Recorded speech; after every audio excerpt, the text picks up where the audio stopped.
ভারতকে Apache helicopter সরবরাহ স্থগিত করল যুক্তরাষ্ট্র। ২০ সেনাসহ জর্জিয়ায় বিধ্বস্ত তুরস্কের সামরিক পরিবহন বিমান।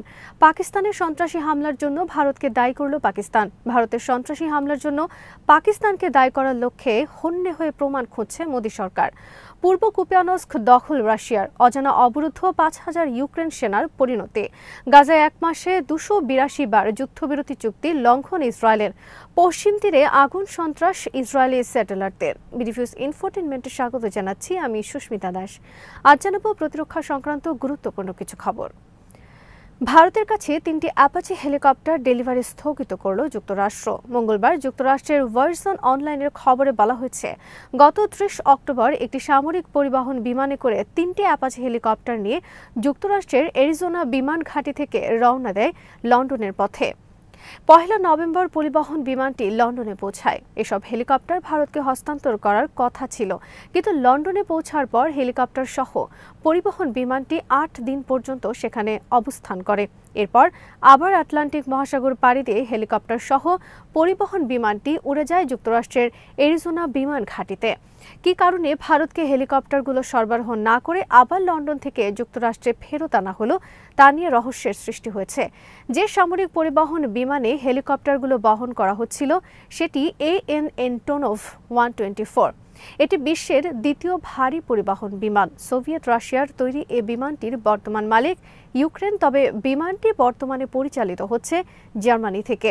২০২০ সালে ডোনাল্ড ট্রাম্প দিল্লি সফরের সময় ভারত যুক্তরাষ্ট্র থেকে $৮০০ মিলিয়ন ব্যয়ে ৬টি AAE-64 অ্যাপাচি হেলিকপ্টার ক্রয়ের চুক্তি করে।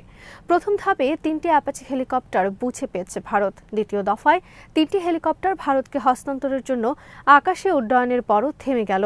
ওয়ার্সনের খবরে বলা হয়েছে, কারিগরি কোনো ত্রুটি অথবা কাস্টমস সংক্রান্ত কোনো ঘটনার কারণে এটি ঘটতে পারে, তবে প্রকৃত কারণ এখনও প্রকাশ করেনি যুক্তরাষ্ট্র।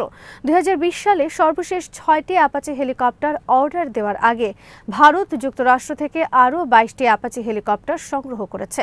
যুক্তরাষ্ট্রের অ্যাপাচি একটি শক্তিশালী অ্যাটাক হেলিকপ্টার। এর রয়েছে নোজ মাউন্ট সেন্সর এবং নাইট ভিশন সিস্টেম। যুক্তরাষ্ট্রের বিখ্যাত অ্যান্টি ট্যাঙ্ক হেলফায়ার মিসাইল ছোড়ার জন্য বিখ্যাত অ্যাপাচি হেলিকপ্টার। একটি হেলফায়ার মিসাইল একটি ট্যাঙ্ক ধ্বংস করতে পারে। ইসলামাবাদে আত্মঘাতী বোমা হামলার জন্য পাকিস্তান সরাসরি দায়ী করেছে ভারতকে। অপরদিকে ভারতের সোমবার তাদের দেশে আত্মঘাতী বোমা হামলার জন্য পাকিস্তানকে দায়ী করার লক্ষ্যে হন্যে হয়ে প্রমাণ খুঁজছে মোদী সরকার। তবে ভারতের গদি মিডিয়া কোনো প্রমাণ ছাড়াই এই ঘটনার জন্য কাশ্মীর ও পাকিস্তানিদের দায়ী করেছে। ইতোমধ্যে পাকিস্তান ও কাশ্মীরি মুসলমানদের দায়ী করার জন্য কোনো প্রমাণ এখনও না পেলেও নরেন্দ্র মোদী বলেছেন, এটি ভারতের বিরুদ্ধে ষড়যন্ত্রের একটি অংশ। ইসলামাবাদে বোমা হামলার জন্য ভারতকে দায়ী করে পাকিস্তানের প্রধানমন্ত্রী শাহবাজ শরীফ বলেছেন, আফগানিস্তানে আশ্রয় নেওয়া সন্ত্রাসীরা এই হামলা চালিয়েছে, আর এর পেছনে রয়েছে ভারতপন্থী ফিতনা আল খারিজ ও হিন্দুস্তানি সন্ত্রাসী গোষ্ঠী। শাহবাজ শরীফ বলেছেন, ওয়ানা ক্যাডেট কলেজে বোমা হামলা এবং পাকিস্তানের ইসলামাবাদে বোমা হামলা উভয় ঘটনা ভারতের রাষ্ট্রীয় সন্ত্রাসের নিকৃষ্টতম উদাহরণ। মঙ্গলবার ইসলামাবাদে বোমা হামলার দায় স্বীকার করেছে পাকিস্তানের তালেবান বাহিনী টিটিপি। পাকিস্তানের অভিযোগ, টিটিপির মূল ঘাঁটি আফগানিস্তানে এবং আফগানিস্তানের তালেবান সরকার তাদের মদত দেয়। একই সাথে তাদের পেছনে রয়েছে ভারতের গোয়েন্দা সংস্থার। গত সোমবার আফগান সীমান্তে অবস্থিত খাইবার পাখতুনখোয়ার ওয়ানা ক্যাডেট কলেজে আত্মঘাতী বোমা হামলা চালায় একদল সন্ত্রাসী। তারা কলেজের প্রবেশ পথে হামলা চালিয়ে কলেজ ভবনের ভেতরে প্রবেশ করে আরও বড় নাশকতার চেষ্টা করে। পাকিস্তান আর্মি পরবর্তীতে ৮ সন্ত্রাসীকে হত্যা করে ৬ শতাধিক শিক্ষার্থী ও শিক্ষকদের উদ্ধার করে। পাকিস্তান আর্মি যখনই উদ্ধার অভিযানে ব্যস্ত, তখনই মঙ্গলবার ইসলামাবাদে আত্মঘাতী বোমা হামলা চালায় টিটিপি। বিশ্লেষকদের মতে, তুরস্কে পাকিস্তান আফগানিস্তান শান্তি আলোচনা ভেঙে যাওয়ার পরিণতি হতে পারে এই সন্ত্রাসী হামলার কারণ। পাকিস্তান ভবিষ্যতে এ ধরনের আরও সন্ত্রাসী হামলার শিকার হতে পারে। কৌশলগতভাবে গুরুত্বপূর্ণ পূর্ব কুপিয়ানস্ক দখল করেছে রাশিয়ান আর্মি। পূর্ব কুপিয়ানস্ক খার্কিভের একটি গুরুত্বপূর্ণ শহর। মঙ্গলবার রাশিয়ান প্রতিরক্ষা মন্ত্রণালয় জানিয়েছে এই তথ্য। পূর্ব কুপিয়ানস্ক দখলের শেষ দিনের যুদ্ধে নিহত হয়েছে কমপক্ষে ৬০ জন ইউক্রেন সেনা। শহরে তারা ফেলে গেছে ১৫টি গুরুত্বপূর্ণ ভারী অস্ত্র। এর মধ্যে রয়েছে একটি রাডার স্টেশন, ৩টি ইলেকট্রনিক ওয়ারফেয়ার স্টেশন এবং কয়েকটি আর্মার্ড ভেহিকেল।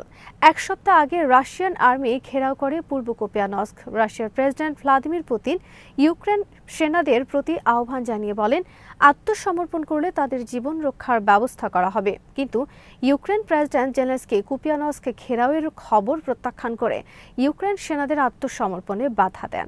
শেষ পর্যন্ত কিছু সেনা পালিয়ে জীবন রক্ষা করতে পারলেও অনেকেই নিহত হয়েছে রাশিয়ান সেনাদের আক্রমণে। তবে অনেকের ভাগ্যে কি ঘটেছে তা অজানা। রাশিয়ান আর্মির পক্ষ থেকে বলা হয়েছে, এক সপ্তাহ আগে শহরটি ঘেরাওয়ের সময় সেখানে ৫,০০০ ইউক্রেন সেনা অবরুদ্ধ অবস্থায় ছিল। এর আগে এক সপ্তাহ আগে রাশিয়া দখল করে আরেক গুরুত্বপূর্ণ শহর পোকরোভস্ক। সেখানেও অবরুদ্ধ ছিল অনেক ইউক্রেন সেনা। তবে শহরটি রাশিয়া দখলে নেওয়ার আগে পালিয়ে যেতে সক্ষম হয় ইউক্রেন সেনারা। আজারবাইজান ও জর্জিয়া সীমান্তে বিধ্বস্ত হয়েছে তুরস্কের একটি সামরিক পরিবহন বিমান। বিমানে ৮ ক্রু সহ মোট ২০ জন সেনা ছিলেন। তাদের অধিকাংশ নিহত হয়েছেন। তবে তুরস্ক এখনও আনুষ্ঠানিকভাবে নিহতের সংখ্যা প্রকাশ করেনি। মঙ্গলবার পরিবহন বিমানটি আজারবাইজান থেকে তুরস্কে ফেরার পথে আজারবাইজান জর্জিয়ার সীমান্তে পাহাড়ি এলাকায় বিধ্বস্ত হয়েছে। প্রকাশিত ভিডিওতে দেখা গেছে বিমানটি আকাশে থাকা অবস্থায় আগুন ধরে যায় এবং এর কিছুক্ষণ পর মাটিতে আছড়ে পড়ে। বিধ্বস্ত বিমানটি যুক্তরাষ্ট্রের তৈরি C-130 হারকিউলিস। C-130 একটি রাফ অ্যান্ড টাফ সামরিক পরিবহন হিসেবে সারা বিশ্বে পরিচিত। বিশ্বের অনেকে দেশের সেনাবাহিনীতে খুবই জনপ্রিয় এ সামরিক পরিবহন বিমান। এ বিমান ভাঙাচোরা বিমানবন্দর, বড় খোলা মাঠ, এমনকি সমুদ্র সৈকতেও অবতরণ করতে সক্ষম। এখন পর্যন্ত ৭০টি দেশের সেনাবাহিনী ব্যবহার করেছে এই বিমান। ১৯৫৬ সালে সার্ভিসে যুক্ত হওয়ার পর ২০১৫ সাল পর্যন্ত যুক্তরাষ্ট্র তৈরি করেছে C-130 সুপার হারকিউলিস। এর রয়েছে ৪০টি ভ্যারিয়েন্ট। বাংলাদেশের কাছেও আছে এই বিমান।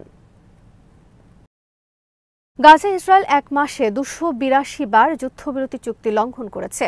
যুদ্ধবিরতি চুক্তি লঙ্ঘন করে ইসরায়েল প্রতিদিনই গাজার কোথাও না কোথাও হামলা চালিয়েছে এবং এতে নিহত হয়েছে কমপক্ষে ২৪২ জন ফিলিস্তিনি। আহত হয়েছে ৬ শতাধিক। এ সময় ইসরায়েল ধ্বংস করেছে গাজায় ১৫০০-এর বেশি বাড়িঘর।